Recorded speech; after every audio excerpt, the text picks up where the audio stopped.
கொடைக்கானல் பிரயான் பூங்காவில் April May மாத சீசனை வரவேற்கும் விதமாக முதல்கட்ட நடவு செய்யும் பணி துவங்கியுள்ளது. மலைகளின் இளவரசியான கொடைக்கானலில் 2025ஆம் வருடம் மே மற்றும் ஏப்ரல் மாதம் நடைபெற இருக்கும் கோடை விழா மற்றும் மலர் கண்காட்சியை காண வரும் சுற்றுலா பயணிகளை வரவேற்கும் விதமாக பிரயன் பூங்காவில் முதற்கட்டமாக நாற்றுகள் நடும் பணி இன்று துவங்கியது.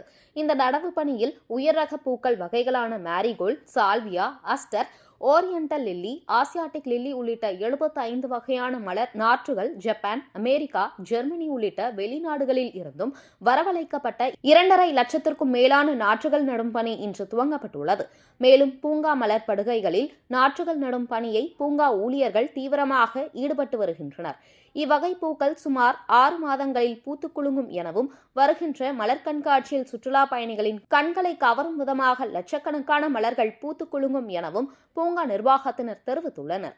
இந்த நடவு பணி வரும் 10 நாட்களுக்குள் முடிவடையும் என பூங்கா நிர்வாகத்தினர் தெரிவித்துள்ளனர்.